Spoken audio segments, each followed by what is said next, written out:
back then, owners of companies became owners to enrich themselves, Sure. not the team around them. And that's not been my philosophy. I want everybody to win. If you do a crappy job for somebody and you're, a dick, for lack of a better way of putting it, you're going to get a crappy review. That's our thumbprint in the house. If we don't do the job right, you don't get to do the next one. Hello, friends. I'm Adam Loveridge, and welcome to the Home Services Marketing Podcast, From Growth to Acquisition. I'm the owner and founder of Blue Forge Marketing.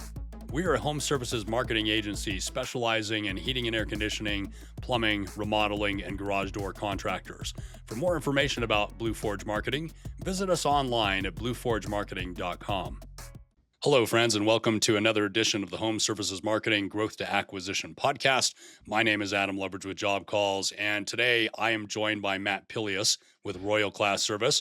Royal Class Service is out of New Windsor, New York. And Matt, thanks so much for joining me here today. It's actually an honor to spend some time with you, and I really appreciate the call earlier to get to know you. Likewise. And you also got to talk with Matt from my office, who just had nothing but incredible things to say about you and your philosophy and business. And so I'm really excited about this recording and this particular podcast, and really looking forward to bringing some fantastic content to our listeners.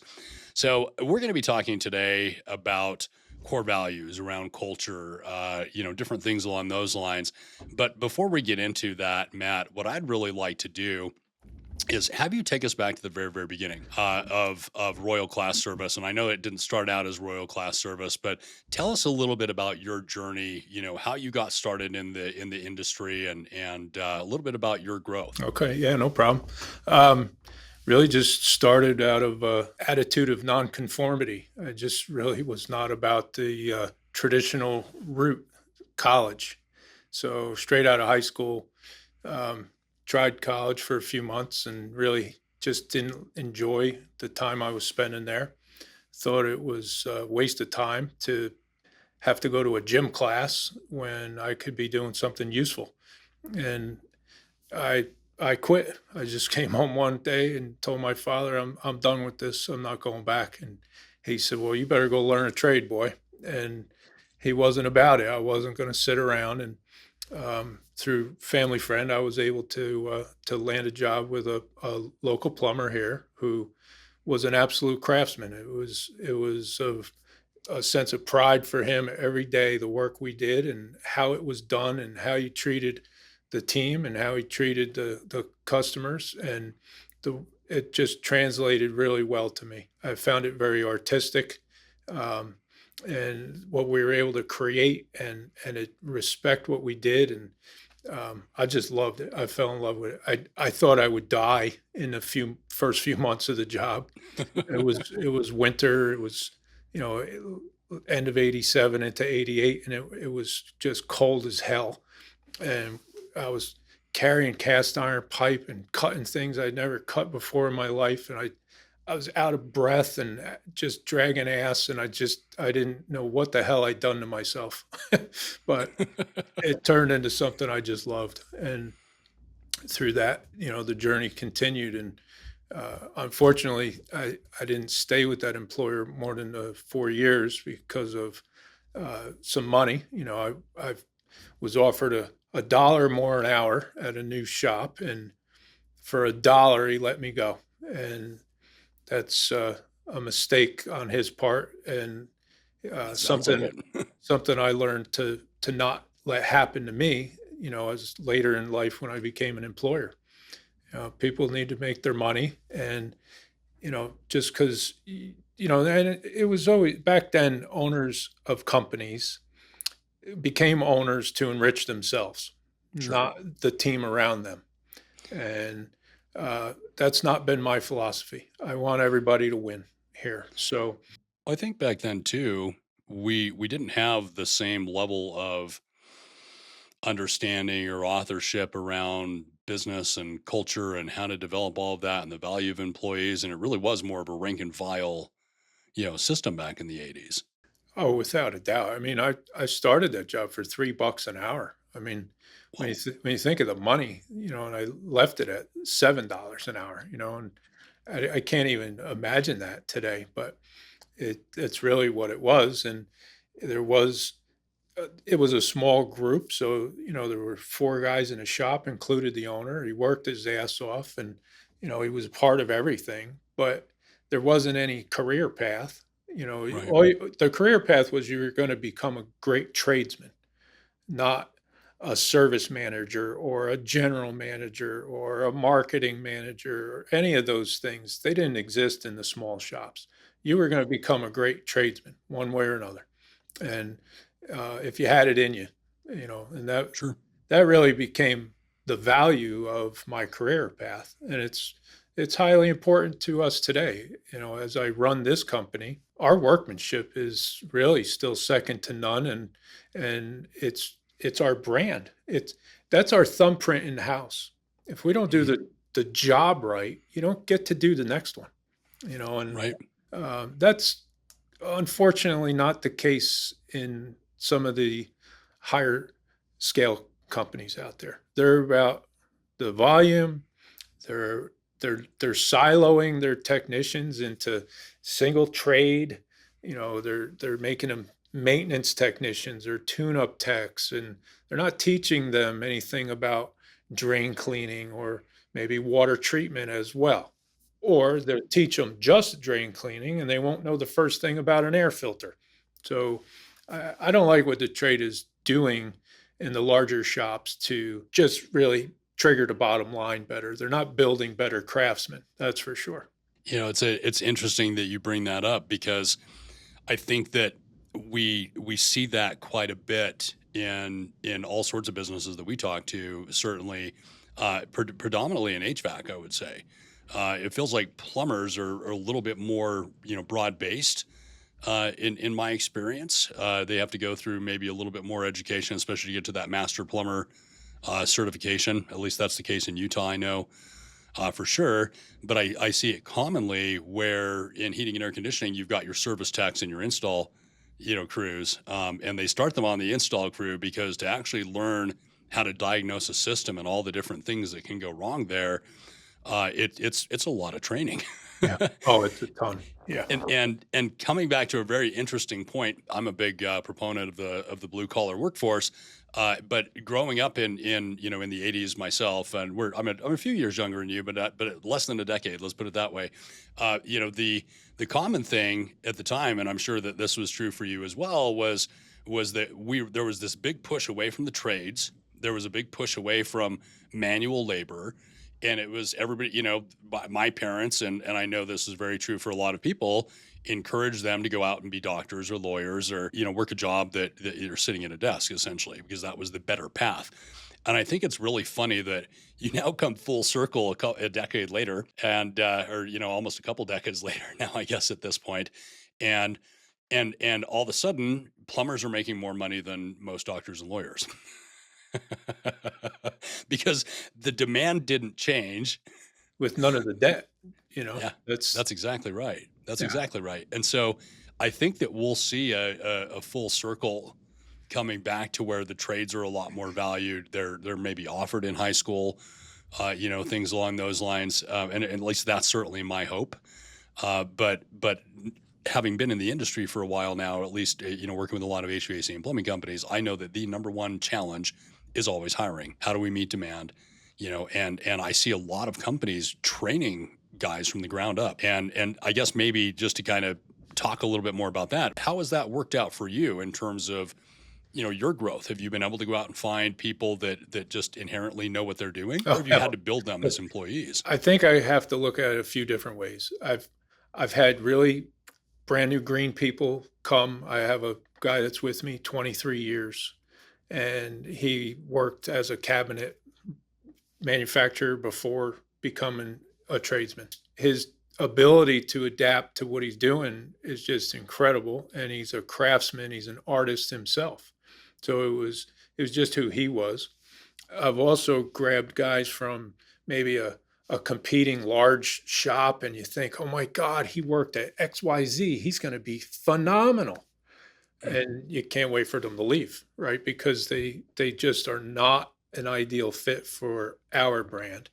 And it really lines up with the core values. If the person fits the core values, and then there's longevity in the relationship. You can teach the trade. You can't really get us to teach you how to be a good citizen. I can't do Mhm. that. That had to be done before you knocked on our door or we invited you to the table.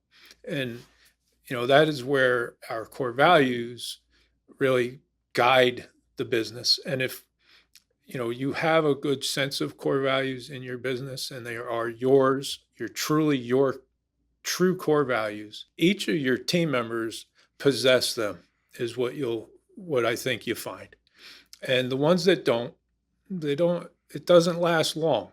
Sure. They may possess a few of them, but if it's just not really in their soul, the same alignment, then it doesn't seem to last. And we're a mid-sized company, so it's a good group of people, but there's close proximity, and you share a lot of time with people. So Sure. when you're aligned in how you're thinking and how you view the world, the work comes a little easier. You can teach how to clean the furnace. You can teach how to install the boiler. I can't teach you how to treat Mrs. Jones, even if I have a process that says stop at the end of the driveway, bring up her garbage can, knock on a door, ask her if you want to carry it in. Those are nice things, and I can ask you to do them by process. You should already kind of think that way because it's just a nice thing to do. Those are the people that line up here really well. You talk about core values. You brought up brand here as well, and I know that you didn't start out as Royal Class Service, and for that matter, you probably didn't start out with well-defined core values either. Um, I would love to hear a little bit more about how you came from where you were to where you are now, and how those core values really matriculated into the center point of Royal Class Service. Well, just like anybody else who's always thirsty for information, I'm trying to grab it and find it in any way I can along the way. And I came into around 2007 and 8 with groups like Nexstar, and then transitioned out of that and started working with Mike Aguilero, and CO Warrior is what he ended up calling it. You pick up by watching others, and and then you apply what you think needs to be done. And I had learned that our company name, our corporation name, which was Mid Hudson Plumbing Services, was very limiting to what we do. It didn't. I would meet customers all the time on a plumbing service, and they'd have a new boiler, and I'd say, "Geez, we do that." Oh, I had no idea. All right, so we Hmm. weren't messaging anything correctly. Our name didn't tell them anything correctly, even though they would have had a better experience with me doing the work, and I would have had you do it. I didn't know. So I was limiting us, and that's really when it became apparent that we needed a name shift. And 2013 Royal Class Service came to fruition as our customers facing brand. And in doing that, it's also a little bit of a standard operating procedure. It's very easy to ask yourself, did I provide Royal Class Service today? Sure. So it's a tough thing to escape when your name is a little bit more regal and it kind of sets you as a premium brand. You have to deliver those things. And then to get core values into the business, that became a thing that I would say gurus and coaches were, teaching us, and along the way, different ones that I was learning from. And, I saw a lot of people just duplicate other people's core values. I can't, for example, go look at Zappos, which probably has amazing core values, and say, we're just going to plug those in. Right. They're not who I am. They're not how I operate. They may be great core values, but they're not mine. Sure. And so I created our own. So that every branch on this tree trunk is an extension of me in a regard. And and that's worked out well for us. You just talked about, every branch on this tree, and I knew you kind of have an analogy about about trees and culture. Tell us a little bit more about that. Well, it's just I'm visual. As a tradesman, I see things, since before they come to fruition, and so I relate a lot of things to physical and with core values in our team members. I see it as I'm the tree trunk, and everybody else is just a branch, right? And they get their energy from the trunk, right? And our root system. Mhm. The roots are the core values. I'm the tree trunk. And the branches are healthy or not based on their alignment with those core values. And every now and then there's a storm that'll come through. Sometimes branches end up on the ground and other branches survive the storm. And those are your team members, and some just aren't a fit, and we just it ends, But the ones Sure. that line up very well, it's a very strong tree. Yeah, I love that analogy a lot, and I think it also kind of just nobody likes to have to let go of an employee. It's just it's not fun. It's I think I at least take a lot of responsibility, maybe for things that aren't mine, people that aren't that I'm not responsible for at the end of the day. But nobody likes it, in my experience. A few people are like, "Oh yeah, I got to fire 3 people yesterday, and I feel so great about my life." But I love the analogy of sometimes that wind comes through, and sometimes the branches just fall off, and I think it really does really align with the core the idea that these people are an extension of you. And I got to share what our core values are as a company with you earlier, and I can tell you that my people fit into that, very, very tightly. Because if they wouldn't, and if they didn't, then those branches would fall off too. Because if you're working around a set of principles that it's like, this is really what defines us as a company, and it's just not a fit, and that person has some obscure idea or different idea of what their core values are, and they're just not in alignment, that misalignment will come out, and it'll usually come out pretty quickly, at least in my experience. Yeah, and it Is doesn't that is show that up. your experience as well? It just shows up as, you know, maybe we call them a C player, right? Uh, Sure. Everybody wants A players, but if you're tolerating a C player, you really have to look at why are they, or because they were good enough to hire, right? They Hmm. they checked enough boxes to get through the door, Sure. but something shows up over time, and that's just their operating system. And if that's not in alignment, it's really going to wear down the rest of the team, and it's a distraction from what we're here to do every day. We're not here Right. to manage the people problems. That's part of what we have to do, but it's not why we come here. We come here to focus on the customers, grow our business, and take care of the families of the people that come here to do it with me. So I don't need the distraction either. Sure.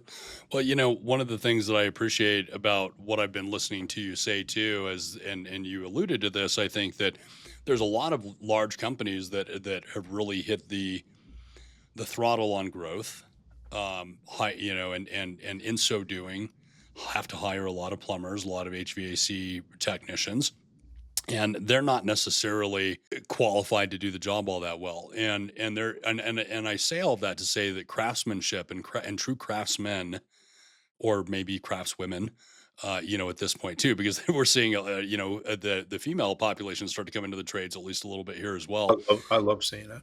A couple of weeks ago, we interviewed somebody from Plumbing Outfitters, woman named Ashley Stroud, and who actually went out and got her plumbing license. Husband was initially the plumber, but we're seeing a lot more of that coming into the trades and women in the trades, and I think it's fantastic.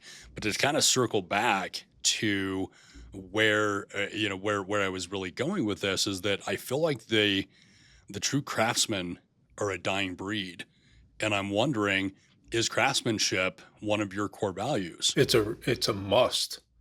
It's a it's not even optional. We will take it out and do it again. It's just got to fit the standard. So I'm a tradesman at heart. It's an art form to do what we do. There's Yep. there's health and safety that's really at the paramount, We're changing people's homes and their comfort for years to come. We're not going to do it half-ass.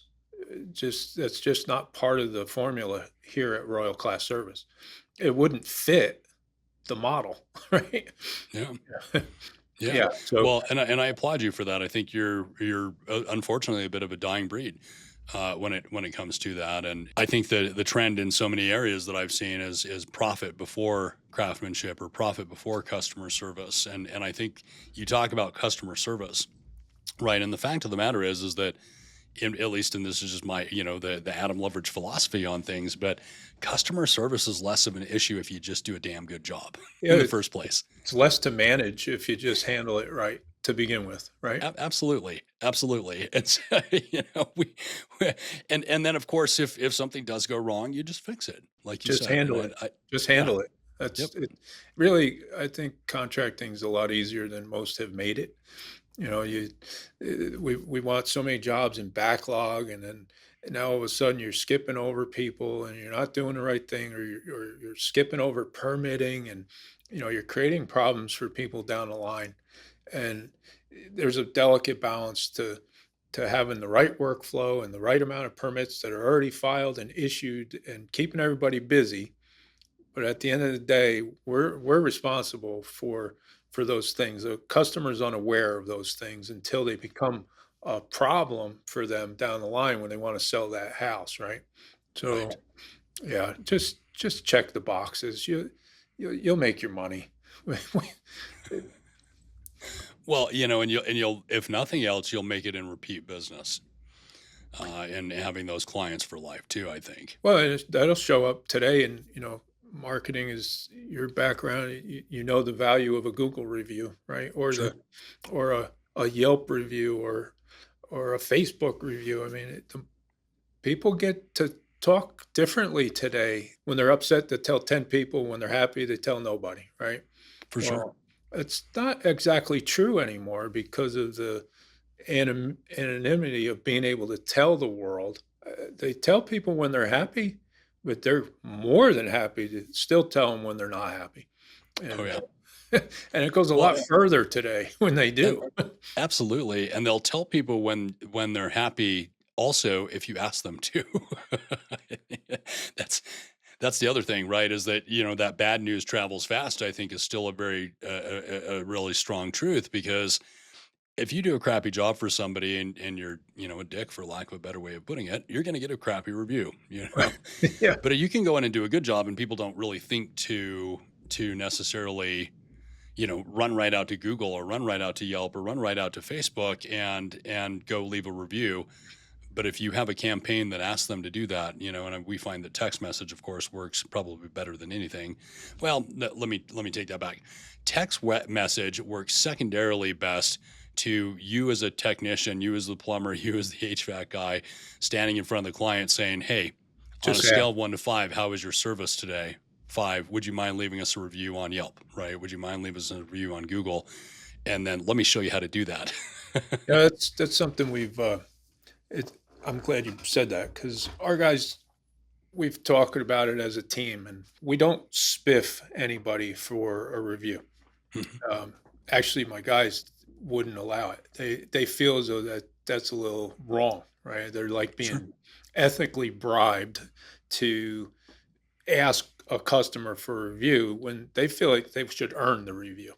Hmm. It's one thing to remind the client Sure. that there's a platform for it and that it helps us as a company. Yep. It's another thing to kind of make sure you get one, and we don't really line up with that. So, Yeah. and we have a good number of Google reviews, and I think today we're still sitting at a 4.9 stars. That's great. Um, but it's literally organic. It's literally organic. Yeah. Yeah.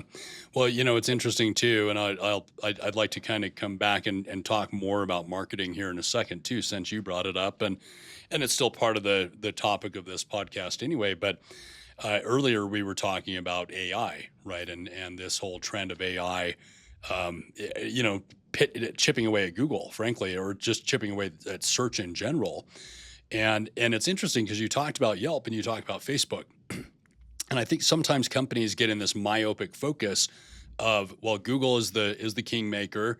We get, a predominant amount of our lead flow from Google, so we want all of our reviews to go on Google. And what's interesting is if you think about these large language models, and if you know how they're able to crawl the web, the fact of the matter is the only one of them that can actually crawl Google search results is Gemini, right? Google's product. ChatGPT, Perplexity, Grok, Claude, they can't crawl. Google blocks them from being able to see their stuff.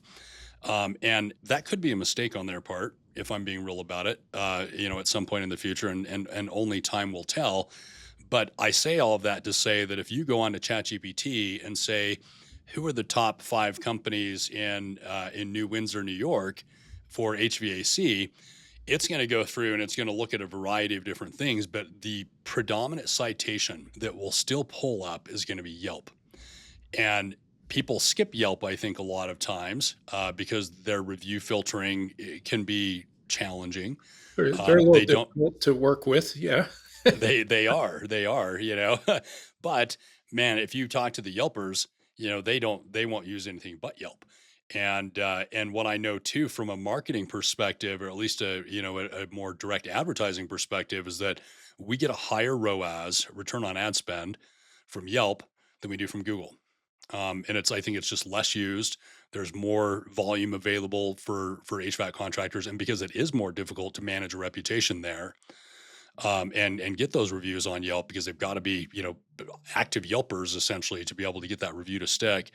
It's more challenging, and so people don't use it as much. And I'm talking about this a lot right now, so that when people hear me talking about it, especially about the fact that if you're just focused on Google, you are going to lose volume, and you are going to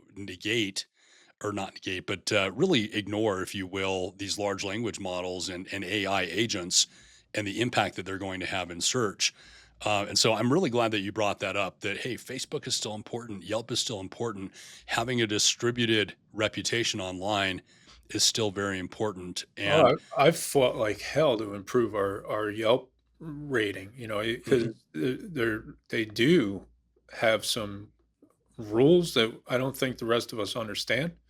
Right. Um, and how their algorithms working to showcase or to hide something. Mhm. Uh, so it affects your score, and to get that back to a acceptable level has been a real chore. Um, Yep. and now Yep. that I noticed Yelp is allowing some paid advertising in the platform. Mhm. So I don't know what exactly you think about that as a lead source, but other than the fact that it's strong because it's more agnostic, I guess, right? Yeah, yeah. Well, I like Yelp as a lead source. But from my perspective, in helping HVAC and plumbing companies go out and get reviews, show up in local search, that sort of thing, Google's the easier one to deal with, right? And I would say Facebook is probably easy too in terms of getting reviews on Facebook, because most everybody's on Facebook, most everybody's on Google. Not as many people are on Yelp. And then there is that whole review filtering thing that Yelp does. So it's easier to get people on Google. It's easier to get reviews on Google, because if you have the Google Maps app on your phone and a Gmail address, or you've one way or another registered the Google Maps app, you can leave a review on Google. And they don't really filter them that much. They don't really take them down, although they sometimes do. And if you get a erroneous review, you can often go to Google and have them remove it. Whereas Yelp, on the other hand, it's more challenging, and they will not budge on their review policy. Like you said, they have their algorithm, and so what we see is that if we can get even just a small handful of reviews on Yelp and have over a 4-star reputation, then companies can do really, really well on Yelp. If you're one of the many unfortunate companies out there that have pushed reviews to Yelp, but for whatever reason those positive reviews stay in the not recommended reviews section down below, and just the negative ones seem to be at the top, and all of a sudden you've got everywhere else you've got a 5-star reputation, but on Yelp you're a 2.6 or something. There's nothing you can do to really leverage their ad platform and advertising because they are so reputation heavy and reputation focused. And that's not to say that Google isn't, but again, if I start driving traffic to a 3-star reputation, no, it won't convert. It simply won't convert. And that is the power of Google local services ads, is the power of Google's just local, search algorithm with Google Maps in terms of how they show those results there in those kind of top 3 spots. Many, many years ago it was 7, right? And in Google Places. So we use Yelp with clients when it makes sense to use Yelp with clients because they've got at least a decent reputation on Yelp. Whereas if you don't, and you haven't focused on that, and you haven't made it part of your overall reputation management strategy, then Yelp's ineffective. Yeah. And if you talk to a Yelp rep, they will tell you that too. In fact, we went through that with them not so long ago, where they're like, "Hey, can we make a recommendation on your book of business?" And it's like, "Sure." And I would say probably 70% of our clients can't advertise on Yelp because their reputation on Yelp just isn't established or sucks. And so it's not really that It's not really that representative though of who they are as a company. And so I've had a lot of friction with Yelp over the years. So I like them as an ad platform when it works with Yelp, but you got to baby it. I mean, you really Oh, got to it's baby it. fragile. It Yeah, is fragile. it is. It's a fragile little baby, that Yelp. So, well, and talking more about marketing, you've obviously been doing this for a while, in terms of your business and having to market your business. And maybe before we segue off into that, tell me quickly, how many trucks do you guys have on the road, and whereabouts are you revenue wise as a company?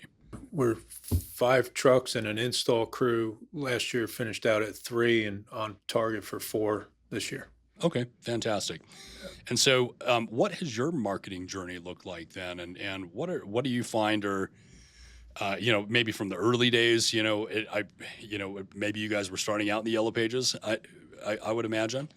With all Um, this, my marketing journey is all this white hair. Right. That's it. Yeah. you Yeah. and me both. Yeah. Yeah. You and me both. Lis- What works for you guys? I'm around long enough that a business card worked, Yeah, and quite frankly, it's come full circle. A business card works again. yeah. It's what was old is kind of new again, and hmm I I think that's think, true with direct mail, also. By the way. yeah, because it's no longer a crowded space. Yeah. If they brought the phone book back, I would jump right in because it would be empty, and I Right. would be the guy. Right. And I think that's the hard part about marketing. It again, if as you look outward from your own business and you see maybe somebody who looks like they're a grinder near you, and you go, "Oh man, what's he doing?" And you see they got a billboard, and then you go and get a billboard, but you don't have an idea of how they use that billboard or what made it work for them, or Sure. even if it did work for them, you don't even know. Yeah. So I've Well, made and all and those mistakes along the way. yeah. Uh, Well, there's a difference between lead generation campaigns and awareness campaigns, and I think that that's just the reality of it. Billboards, can they drive some leads? Yes, but really, it's about brand recognition. And if you really look under the hood of your SEO performance through Google Search Console, you'll see that most of your traffic is brand traffic, right? Most of it is people looking for royal class service. I think that's what's great about billboards. That's what's great about like CTV as an example, or just traditional television. I feel like radio has a little bit more of a lead gen component to it because we're used to listening to the radio and like, oh, write that phone number down, 888-555-62T, and they say it really fast about 4 times right at the end of every radio ad.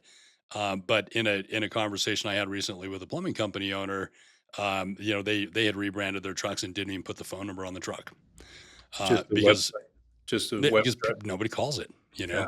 They're just going to go out and search for you on Google, read your reviews, and then they'll call.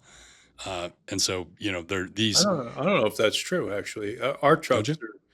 Our trucks are, full wraps with the logo all over them and our phone number and our web address. Yeah. And that phone, the amount of people that call in and say, "Oh, I just saw your truck. I just saw your truck." It's quite a large amount actually. Okay.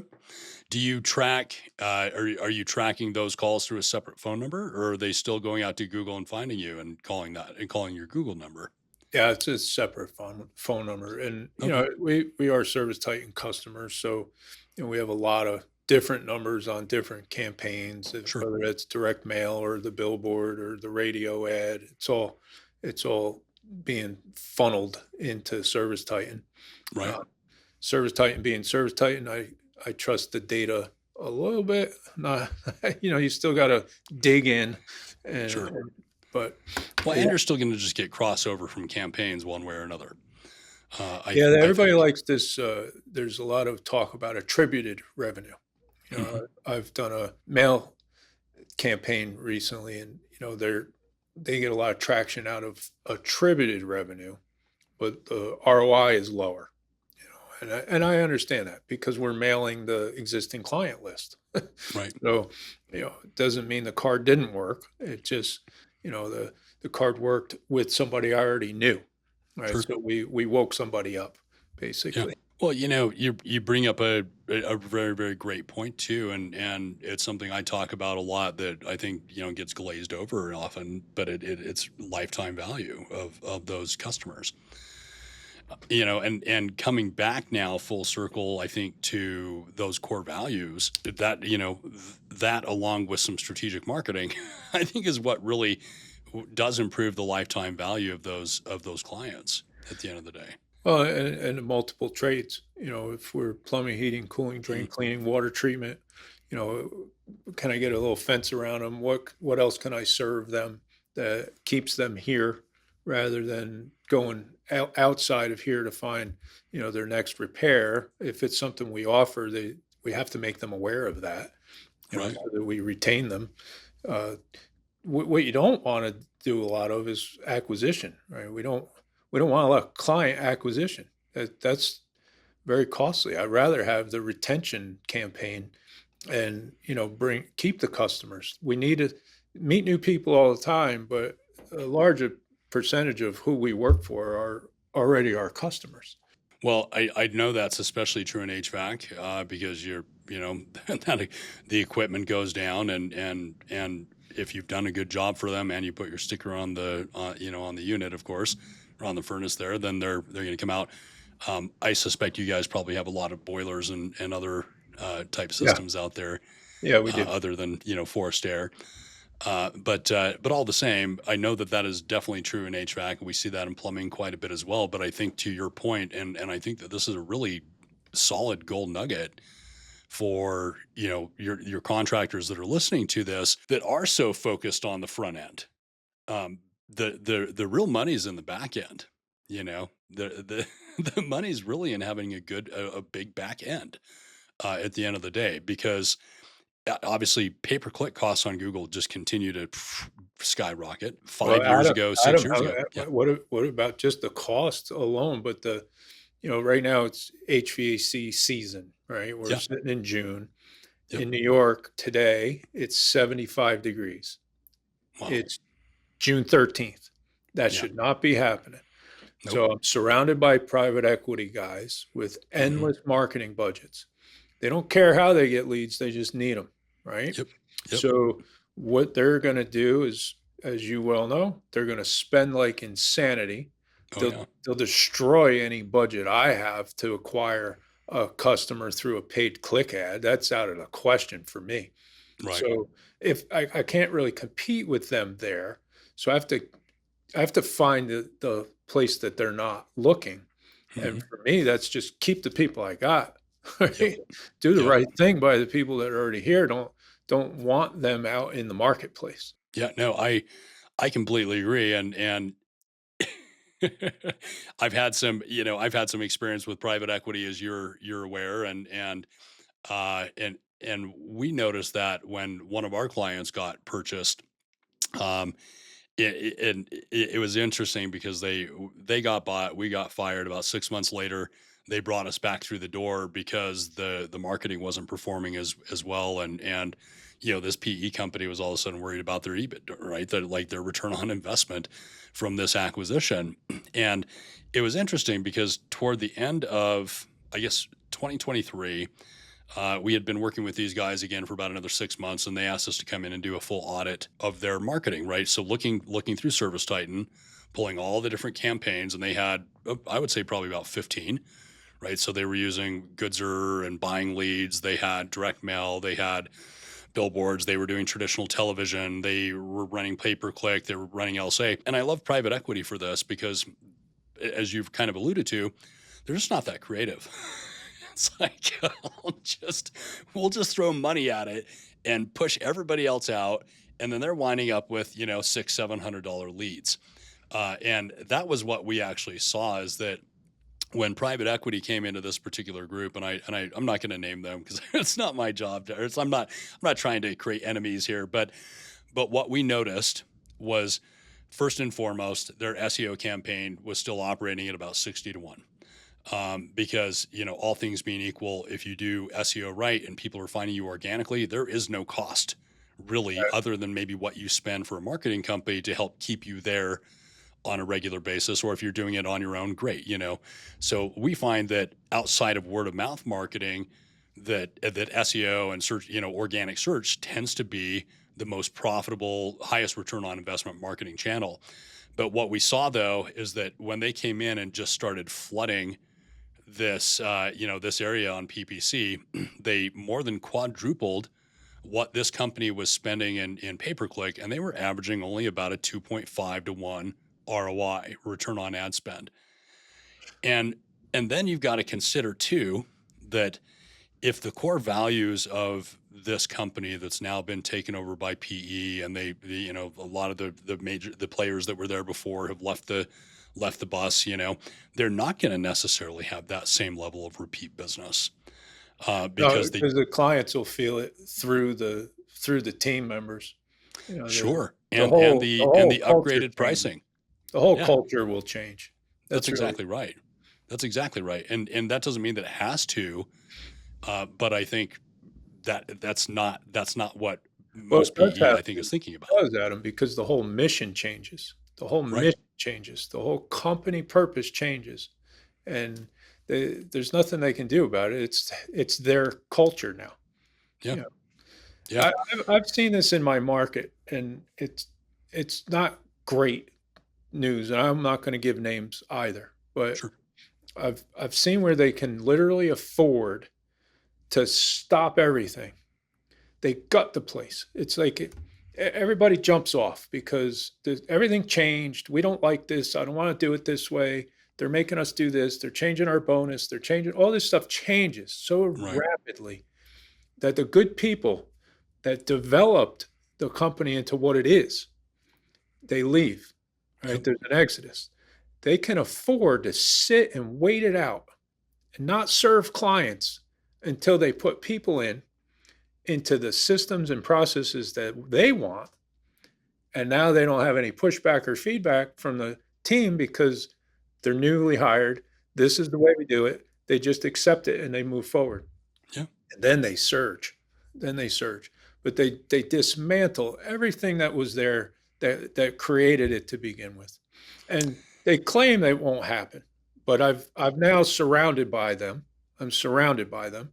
Yeah. It's 3 or 4 different ones.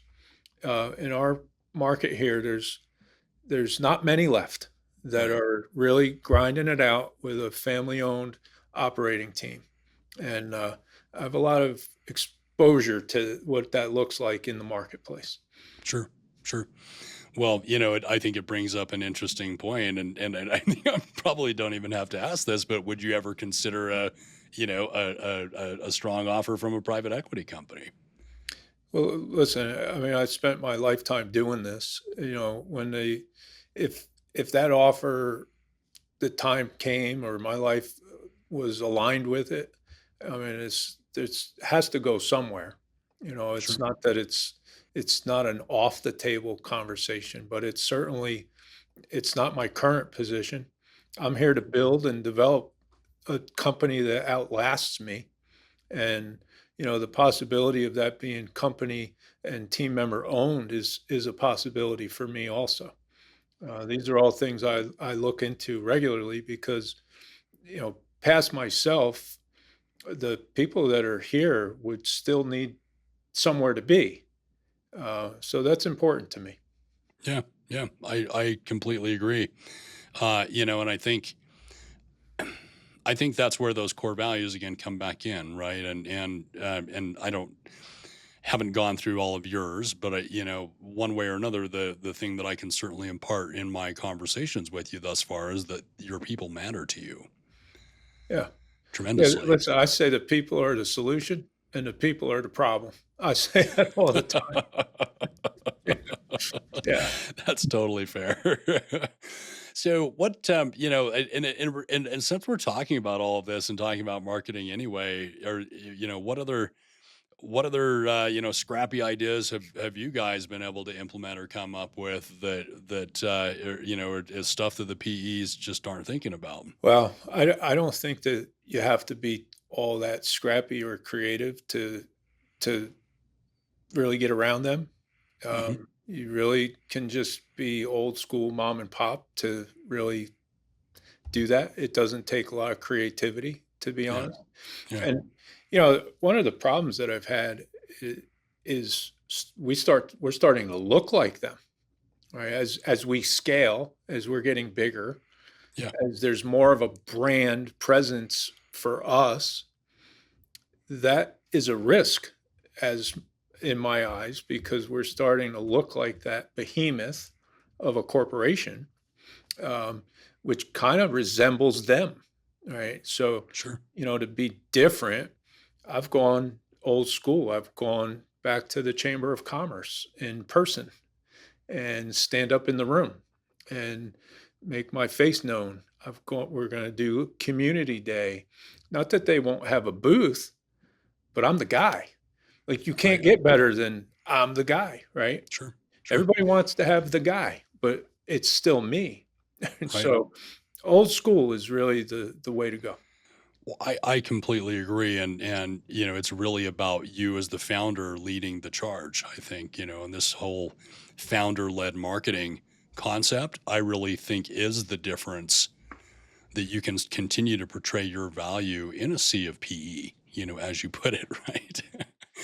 And that's true, and that's a lot of what Interestingly enough, I have a client that's been with us now for probably 13 years and I'm part of a local networking group called BNI. Well, it's not a local; it's a global networking group called BNI. I got them into most recently. We needed an HVAC contractor in there, and I was like, "Pff, I got just the guys. And it's been interesting too because their whole strategy for the last 12, 13 years has been digital, right? SEO, PPC, Google's local services ads, right? That sort of thing. But mostly we've grown by simply going in, dominating an area in search, and then dropping additional pins and just continuing to just expand and expand and expand. And that's something that we've been doing, I think, as a strategy for a very, very long period of time. And we've seen other companies take that as well. It's not like we, own the corner on that particular market. And it's been very, very effective. However, just getting these guys into a networking group, with about 40 other people, where we're there every single week, and I've got the CEO of the company now in there with me, which is also kind of nice from a client perspective because now I get to see one of my best clients every single week too, which is fantastic. But they're getting a crap ton of business from that because I think that people are tired of paying these astronomical. I mean, PE wants to charge $3,500 to install a water heater. You know what I mean? and that's okay, I guess. If that's the thing. But for most, If the value meets the deliverable, then it's worth it. it, Yeah. it is, it is. But I think more often than not, that's actually not the case. And so I think that people today are still looking for. I won't even say a deal, although that's certainly I think part of it. But I think I think there's this sort of conscious move back toward hometown family, type businesses, right? Like people that are in my local community that aren't massive corporations. And I think that it's still what you're not going to probably likely see anytime soon is your private equity companies coming in, saying, all right, guys, we're going to go get heavy on networking now. And we're going to put all of our techs into a BNI chapter as an example, or with the Chamber of Commerce.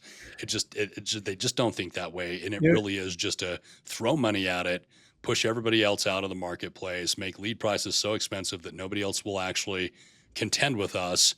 And then I think where they genuinely miss the boat, though, and to your point about your strategy of maximizing the lifetime value of our customers by just doing quality work, taking care of our customers, and letting them know it. You know, that's that strategy is never going to go away. I hope Uh, it should not, as long as there's people, right? right, As long- right, People, right. people want to do good. People want to do business with people they like. Sure. So if that's not going to change, as long as we have the emotions that drive those decisions, and Yeah. that's your long-term clients. There's customer and then there's a client, right? Right. And you're an agency, you have clients. Yep. We have a lot of transactional customers. Sure. Our job is to turn them into clients. And if we're doing that, you get to serve them over and over again. And, with the software, it's easier and easier to keep in touch with them, and you can automate things Sure. that you can still make feel personal, because that's the thing you don't want to lose touch of. We don't want to become so automated that we're not real. Right. Right. Yeah. No, I completely agree. You, Um, Adam, you had asked mm, me earlier about, things that might impact maybe guys that are coming up behind us, our size wise, not necessarily those out in front of us, but sure. um, something in marketing, relationship to marketing. I'm curious of your opinion on it. Sure. At one point, I moved away from an SEO provider that was sick and affordable. It was like they needed to raise their price, right? Right. But I kind of made the mistake that they weren't delivering. And I thought I needed a bigger agency. I made a shift and I went to a Yeah. bigger agency. And here's where I'm going with this. I ended up spending a lot of money on agency fees and not getting a lot of marketing for that. Mm, What do you see with maybe even some of your competitors that you won't name? But sure. how do we safeguard ourselves as contractors to know that we're kind of going to get the value of our marketer, Right. not just pay agency fees for brick and mortar locations or whatever that looks like? Sure. Sure. That's a really, really that's a loaded question, first of all, and I really appreciate it actually. Well, you're And because scrappy. You can well, handle that. I am scrappy, and I don't mind a little bit. And to be completely frank with you, I think that that is one of our core values, right? Is smart and scrappy. And I think that we as marketers need to stay that way. There are some companies out there that we compete with regularly that have 400, 500 clients. You look at Scorpion, okay, and I'll throw them out there because they're probably the largest home services contractor out there. Can Or I excuse me. say? Can I say that's where I bounced? I went from two Mhm. before they sold it, though, before they became private equity. Gotcha. Gotcha. Yeah. And so, they're well over 1,000 home service contractors. They might be closer to 2,000. I genuinely have no idea at this point. And the truth of the matter is we don't really even run into them all that often. And when we have, it hasn't really been that big of a deal to, end up with their clients. Because I think that, and here's what I'll say: you need to vet out anybody that you're going to have doing your marketing, and I think the best way to do that, candidly, is just to look at their results. Okay, I'd like to see your case studies, and for that matter, one thing that we still do that I think is really really rare, is that we still have a reference list. Like All here, right. here's 10 of our clients that have been with us for some time between a year and 13 years. Feel free to give them a call. They're happy to act as a standing reference for us. And so I think you need to do your due diligence anytime that you're looking at something. And I think moreover, transparency is really, really important. And to your point, right? I mean, we as a company, I have a virtual office with a different podcast studio that I can interview people at, but my team is completely distributed across the United States and partly in, the world. And the reason that we do that and continue to hire people out of India and Philippines and different things is because it helps us to stay very price competitive in a market where if I were in a $5,000 a month office with, 6-figure salaries for most of my people, one way or another, I've got to pass that on, to you. Of course. And so what we do and the way that I think that we stay really scrappy as a marketing company is that we recognize that there's talent all over the world, first and foremost. So I've got, people in Florida and people in New York and California and Philippines and India and different things along those lines. And it's really about then what we try to do is keep our cost structure as low as possible so that we can put more of the marketing dollars that we get from our clients into the things that are really, really going to matter. And I'll tell you, when it comes to the things that really matter, at least in the SEO game, which is I still think people keep telling me SEO is dead. It's like I've got clients getting. I mean, one of my clients just talked to me on Monday, and he was like, "Dude, we had 70 phone calls on Sunday." Uh, And that's like all that's from huge. SEO, right? That's Just huge. Yeah, that's yeah, fantastic. it is, and that's in a city that has about 100,000 population in it. So SEO is not dead, but all things being equal, what happens typically with a marketing company is that you guys come through, and it's a little bit of a game, if I'm being real about it, because it takes us some time to go out and get rankings in an area, right? And you'll hear marketing companies say it's 6 months, it's a year, it's 18 months. Yeah, I'm Okay. tired of hearing all that, to be honest. Yeah. I hear that. I've heard that over and over And, again. and I can tell you right now, we can move the needle in 3 weeks for most companies very, very consistently. So how do we do that? Well, it's really about velocity in three specific areas. Okay. Content, reviews, links. So content velocity, that's another thing that I think people really miss the boat on now. Marketing companies miss the boat on a lot. Is that you look at search results and still probably 85% of them are are actual written content by human beings. Okay. Now we have started incorporating AI like everybody else has, but we still have human editors that go through, clean things up, check that it's factual because AI tends to hallucinate. And there's all sorts of tools that can help you optimize content and different things. There's also been this major shift in the search engines where they tend to look now at entities more than they look at keywords, and an entity for simple definition is a person, place, or a thing. And if you ever look in Google Ads and you look at, say, a keyword AC repair, okay, or air conditioning repair, or aircon fix, or fix my AC, you'll notice they have all the exact same amount of search volume every single month in your area. Well, why is that? Because Google is smart enough now to recognize that they're talking about the same thing. Okay. Whether we type in aircon repair or aircon fix or fix my AC or AC repair or whatever abbreviation it is, it all just boils down to repairing the air conditioner. And so what we really need to do now then is make sure that our content is encompassing as many of those different variations in it, but we don't need a page for air conditioning repair and aircon fix and AC repair and all these different keywords. And in fact, if anything, all it's going to do is create site bloat now. And Google hates, just like we hate, you know, trying to find information on a website that's clearly just put together to try to rank better in the search engines in all these different locations. So that's kind of number one. Okay. Developing deep content, insightful content, useful content, helpful content is a really, really big deal. In Google Maps, where most of your volume is going to come from, I can tell you that for plumbing and heating and air conditioning, more than anything else, it's not the quantity of your reviews. It's not necessarily even the quality of your reviews. Now, if you're a 3.2 star reputation client or company, you're probably going to have a hard time ranking number one on Google and Google Maps. Okay. They will filter you out at that point, but you'll see 4.4, 4.5 stars, in there all the time. You don't have to be 5 stars, and you don't even have to have the highest number of reviews. It really is about review velocity. more than anything, how quickly are you getting reviews, right? How much are people talking about you? And one of the things that we really, really love to do, candidly, is come into a company that hasn't been managing their reputation that well. And we say, give us your customer list.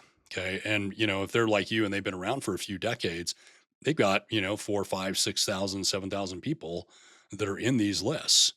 And we'll go drop them into a text message campaign that will follow up with them 3 or 4 times past that first text message. Because when you really look at it, people, you've sent them a text message once, and this is my drawback with Service Titan to a point, but you send them a text message once, you'll get some small percentage of people that leave a review. But if you send it a second time, you'll get more. By 3 or 4, you're going to get probably 70%, 80% of the people who would otherwise leave you a review that will go through and leave a review because you've reminded them enough times about it. You need to be tactful about it, but they can always unsubscribe, of course, or hit stop and, whatever. But when you can create that review velocity, what ends up happening is that weights so heavily into that local algorithm that when we look at what's called a local heat map, and I don't know if you've seen these, where it's like, here's your location, and then you can see all the green dots and yellow dots and red dots. And as you travel, further away from your particular pin, right, on Google, what you'll notice is that proximity certainly matters. But we have seen those maps go from, you know, maybe 2, 3 miles out from your company to where you're showing up. And then all of a sudden, if we've got a company that's used to getting 2 to 3 reviews a week, let's just say, right, less than 20 a month, and we all of a sudden go help them get 100 or 150 or 200 reviews in a month, that heat map will expand miles and miles and miles. And we can keep feeding that machine and continue to dominate an area based purely on review velocity. And then the last part of that that really keeps those rankings and makes them stick, as well as continue to get the organic rankings. And I hear all this controversy about organic versus maps, and there's no action happening in organic. Not true. Not true at all. Actually, we still get a ton of organic traffic from below the maps.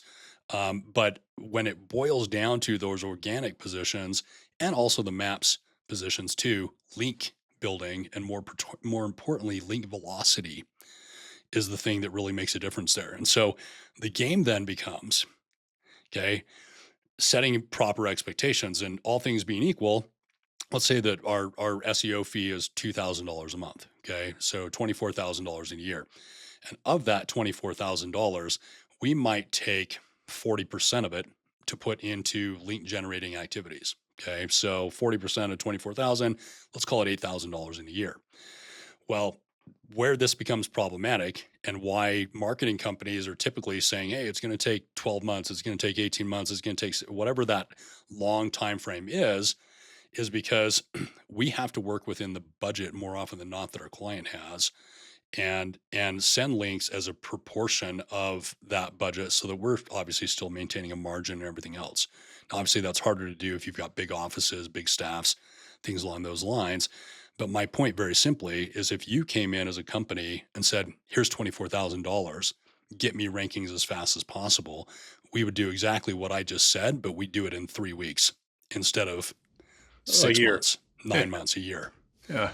Interesting. And we and when you push it hard and fast like that, you can still make the search engines move. I mean, I love that you're using the word velocity. It makes me think of speed to market, yep, which, we all want speed to market, yep, but you're using the world for your team, different time zones. So virtually you're working 24 hours a day yep.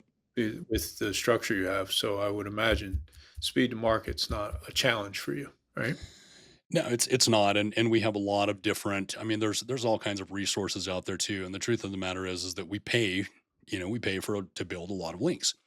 That's also, by the way, something that if you ask the guys at Google, and what they'll say is, you never should pay for links. Links don't work. I mean, and it's bullshit. Like, Google lies. Okay, they're a big corporation. They lie. They don't want you to know how to game their algorithm. And it's not even about gaming their algorithm. It's just understanding what works. And this is the part that I will tell you too, is that if you're entertaining an SEO company and you really want to know whether or not they really know like what they're doing. Ask them how they handle technical SEO and have them do a technical SEO audit on the website. And then ask them about how they build links. What we see a lot is that there are a great number of marketing companies out there, SEO companies out there that can build a nice looking website.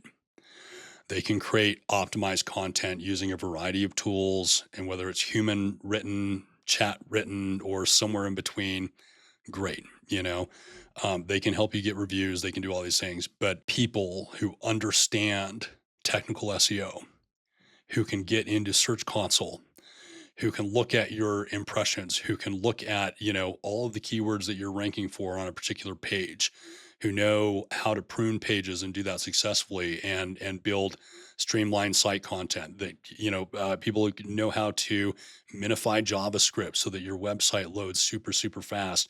And frankly, people who aren't scared of building links because they're worried about getting a manual penalty from Google. Those are your guys that know what they're talking about. And and that's how you discern, I think, the big shops from the from the ones. And so from my perspective, I'm an SEO geek, man. Like my dad was a CPA. SEO is so much about analysis. I could have been an accountant had I not, done this.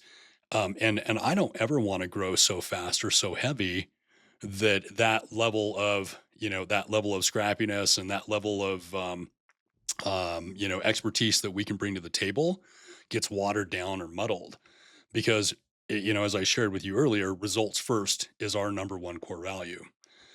If we're not getting our clients results, they will churn. That's just all there is to it. And so we do everything in our power to make sure that we're getting results. And, in the sometimes rare situations that we can't get results for a client, we typically walk away, and say, guys, this just isn't that great of a fit. And I can tell you where that usually happens is when we're working with 1-2 man truck operations, who are just out in the field and just can't follow a process. They're not going to ask for reviews consistently. They're not going to build those systems. And it's just, trying to claw your way up, without help from the clients that we're working with and without them taking very, very seriously their online reputation as a first priority. It's like, guys, we can throw all the links in the world at this. We'll get you to rank organically. We're never going to get you to show up in maps because you're not willing to do the work, and we can't do done for you exclusively type marketing anymore. If you're staying 1 or 2 trucks or owner in a second truck kind of thing where Mhm. they just love the trade and want to be out there doing the job, don't you think social media is like that's the best tool for them, right? They just go I agree. do a Yeah. live while they're in somebody's basement, and they're going to get 10 more opportunities off of that. I mean, Yep. I 100% agree. And if you're smart about it, you're doing a live from the basement, or maybe you're, just recording that video. Why not upload the dang thing to Google Business Profile at the same time? You know? my techs, they're not really comfortable with it. I've Sure. actually considered, I don't want them. I want them doing their job the best way, not trying to become a film crew. Sure. So we've not really pushed that, but I would even take the the the video that they make when they're done with their job. They're proud of. You're proud of your job. Send it to me. Yep. I'll turn it into something. And Sure. I think there's value there. I agree. And we do a lot of that too. And that is one thing I love about the Service Titan platform is your guys can go and upload videos so they complete a project, and you can require, hey, we need photos of the completed project, right? Of the before and the after, so that we can go back and reference it later, if we need to, or for warranty purposes or whatever else. But if they just work with us and get us that information and just tell us, hey, here's what we did on this job, and maybe this is the special way that we install AC units, to better handle the climate here in New York, whatever that is, right? There's something that you guys are doing that is unique and special. And I say that's especially true for companies like yours, that where craftsmanship is such an important part of your core values and mission and really what you're all about. It's just about being able to take that craftsmanship and go out and create really good content and get it out there, whether it's social media, Google Business Profile, or ideally you're doing an omnipresent where we're just throwing it out everywhere. And I really like the analogy of fishing. And I don't remember where I heard this, but it just made intuitive sense to me, and it's something that I share with a lot of people. But man, if you and I went fishing, and you show up with like the best bait, that, and you've tried and tested this, man, and you know that it works, probably better than any other bait out there, right? And I show up and I've got like mediocre bait, it's maybe not as tried as tested, and it's not perfect, and it's maybe a little bit less expensive or whatever it is. But you show up with one fishing pole and I show up with 15. Who's likely to catch more fish? You know, Probably you. Yeah. Probably me, right? Because I've just got more hooks in the water. And I think that that's really the bottom line of it, is that as a small company, and frankly, to compete in the big PE game, you've got to have as many hooks in the water as possible. And this little hook over here might only bring in a deal or two a month, and this one might bring in three or four, right? While they're spending, $100,000 a month in LSA and Google Ads. Oh man. You know what's crazy? It's Yeah. crazy. You said PE again. It just made me think of it. One of the PE firms near us is Mhm. they have three locations, and they're within 20 miles of one another, all Right. three. Yeah. Right. So, and they're all multi-million dollar shops, but they're competing with each other. It's all feeding back to the mothership, Yeah. eventually, but they're competing against themselves for the same lead with the same marketer. Yep. Like, this is insanity. Like, this is What's crazy. funny about that is that the PE company that we worked with for a little while, they had 18 brands. And I better not even say where they had all of these 18 brands, because it's, I'm not trying to.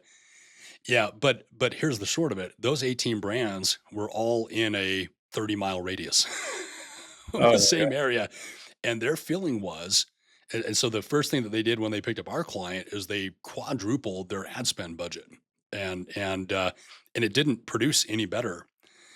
And the reason it didn't produce any better was because they did the same thing with all the other brands that they purchased in that exact same area. And I can tell you, having talked to the CEO of that particular company, the PE company, um, their feel was, when somebody in this area looks for an HVAC contractor or a plumber, we don't care which of our brands shows up. We just want our brands to show up. And they literally, it probably increased their own costs by as much as 50% in what they were spending in ad spend by competing all of their brands against one another. And to me, it didn't make sense. and you think about that, they were all unique to the market prior to the Yep. acquisitions, Yep. and they all survived in the same market, and it would all still flow back to the mothership. Right. Kind of makes no sense. It kind of doesn't. So Matt, I'll tell you, we could keep going here for hours, and given the fact that we are kind of limited on our time, and probably more in terms of how many people are going to listen past an hour on this. What I'd like to ask is there, anything else, any burning desire that you have that you'd really like to share with our audience that you think could really benefit them? Well, if there's anything that I think I'd like anybody to know that maybe holding back. Maybe they're protecting themselves. Maybe their family's nervous about taking a leap forward, or uh, maybe they've had a situation that caused them pain in the past, and they're protecting themselves from having that repeat itself. Um, that fear is just standing in your way of having everything come to fruition. Just move faster, I think, is really, it's just become apparent, because all the bullshit's going to happen to you anyway. Right. I don't give a shit. At this point, I've come to that conclusion. I protect myself against things that, your worst fears but somehow they all come true no matter how much you do your best to prevent them from happening. Sure. The enemy gets a vote. We do not get to control somebody else's actions. So the legal papers are going to show up at your door. The UPS envelopes are going to show up at your door. The Department of Labor is going to show up at your door. No matter what you do to mitigate those possible things from coming to fruition, you're stopping yourself from moving fast and building the great company that your team deserves to be on. So if it's anything, just don't let that paralyze you and move faster. I absolutely love that. And, I don't know where the quote came from, but, feel the fear and do it anyway, is kind of what I take out of that. And then before we close up here, Matt, if somebody were in your service area there in that you said Hudson Valley there in New Yeah. York, Yeah. and wanted to take another look at you, what would be the best way for them to find you? Come by the office. It's 831 Little Britain Road, New Windsor, New York. I'm here most of the time. Ring the bell. We're glad to meet anybody. If you're in the trade and you'd like to visit, that's not a problem. Customers and clients, they stop by all the time. This is real people in a real place. So just come on by. You're a dying breed, and one that I hope does not go into obscurity anytime soon, my friend. So, Matt, thank you so much for sharing your experience and your story here today. And this has been just an absolutely incredible interview for me. So, yeah, thank Me you. too. I learned Really, a lot. Yeah, same. Thank you, Adam. yeah, I did too. So, for our listeners, again, this is the Home Services Marketing Growth to Acquisition podcast. My name is Adam Loveridge, being joined here today by Matt Pillius from Royal Class Service, and I look forward to catching you on the next one.